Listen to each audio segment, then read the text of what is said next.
안녕하세요. 오늘 소개시켜드릴 내용은 2025년 기술 이민에서 좀 어이없는 내용으로 기각이 된 케이스입니다.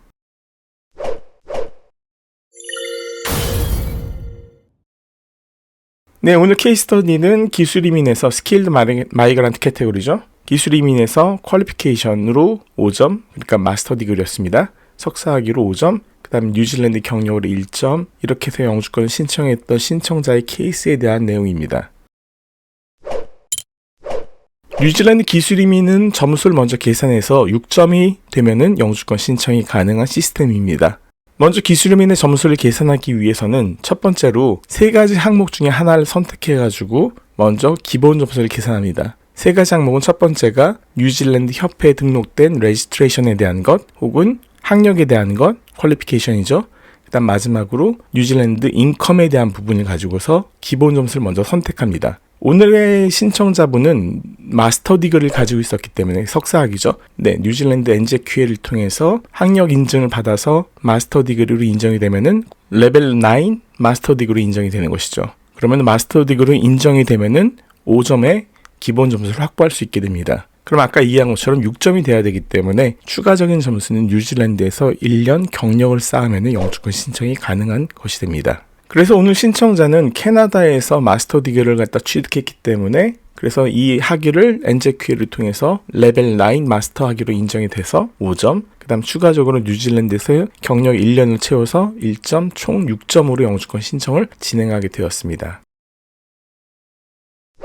네, 신청자의 기본적인 조건을 갖다 먼저 살펴보면요. 신청자가 뉴질랜드에서 받은 작업포는 오피스 어드미니스트레이터라는 작업포였습니다. 이것은 레벨 3 작업포고요. 사실 오피스 어드미니스트레이터라는 작업포는 일반적으로 실제 뉴질랜드 사회에서는 기본적으로 잘 쓰이는 직업군인데 이것을 갖다 뉴질랜드 이민 시스템에서 매치가 된 작업포로 오피스 어드미니스트레이터라는 작업포가 없습니다. 물론 있긴 한데요. 이것은 좀 다른 직업군에 속하는 직업이라서요. 그래서 이분의 케이스로 보면은 이분이 일하는 회사가 로펌이었거든요. 그리고 로펌 중에서도 크리미널 관련된 로를 갖다가 그 케이스들을 다루는 로펌이었는데 여기서 일했기 때문에 뉴질랜드 직업군에서는 이민성에서 얘기하는 직업군어로는 리걸 클럭이라는 작업포가 이분의 케이스와 매치되는 작업포였습니다. 리걸 클럭이라는 작업포는 기술 등급 레벨 3에 해당하는 작업포고요. 그래서 1, 2, 3등급에 속하기 때문에 미디언 웨이지 이상만 있으면은 작업포가 스킬드로, 그러니까 뉴질랜드에서 기술직으로 인정되는 작업포입니다. 그 다음에 두 번째 조건으로는 영어 점수가 있는데 영어 점수는 캐나다에서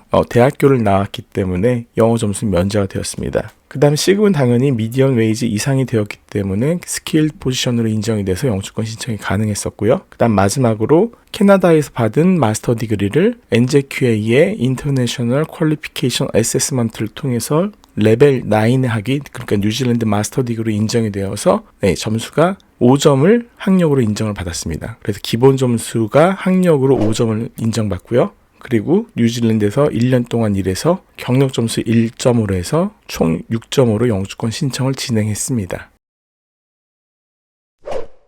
네, 오늘의 이분의 케이스는 상당히 심플합니다.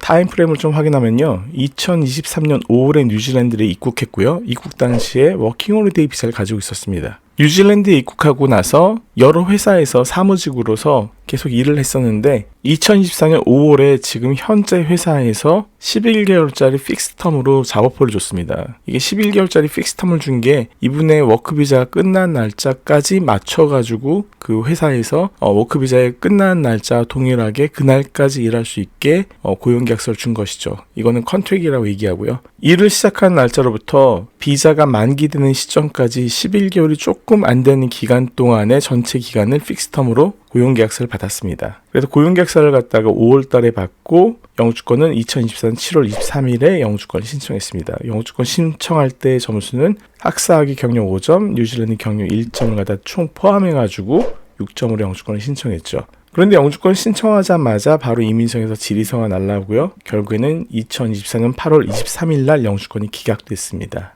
네, 이분이 영주권이 기각이 된 이유는 뉴질랜드 작업포가 이민성에서 인정하는 스킬드 포지션이 아니었기 때문이었습니다.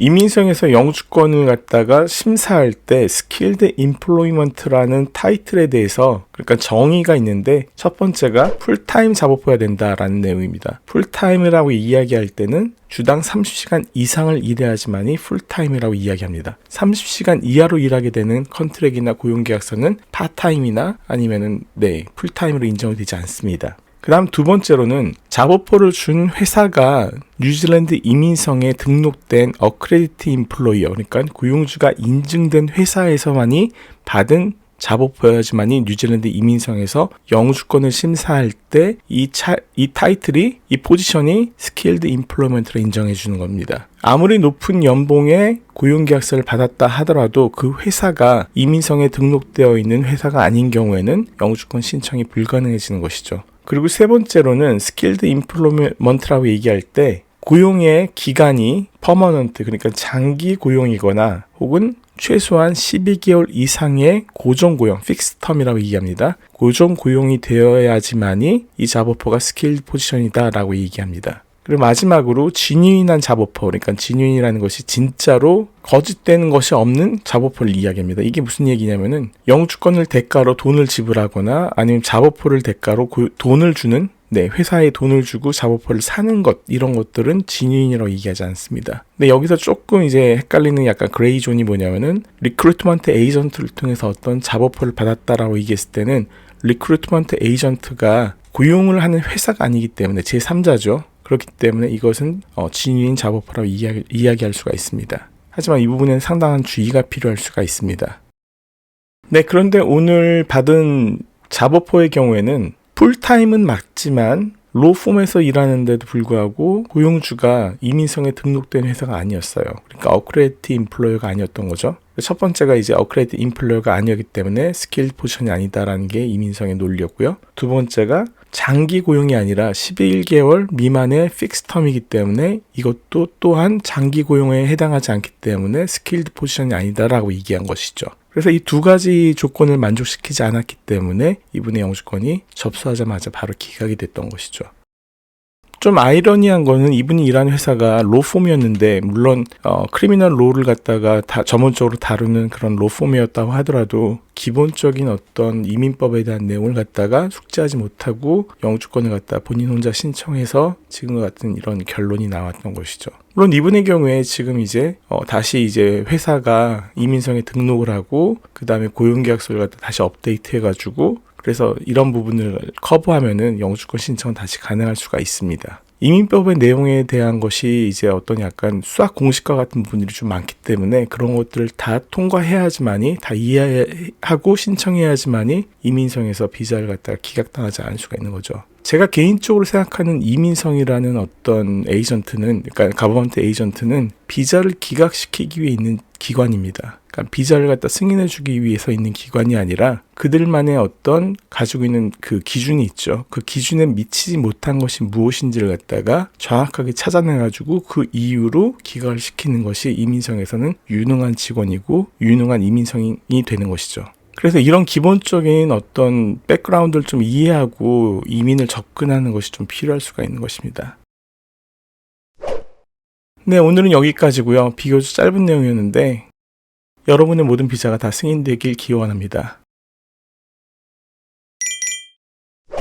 문의사항이 있거나 궁금하신 것 있으면 언제나 이메일 주세요. 감사합니다. 안녕히 계세요.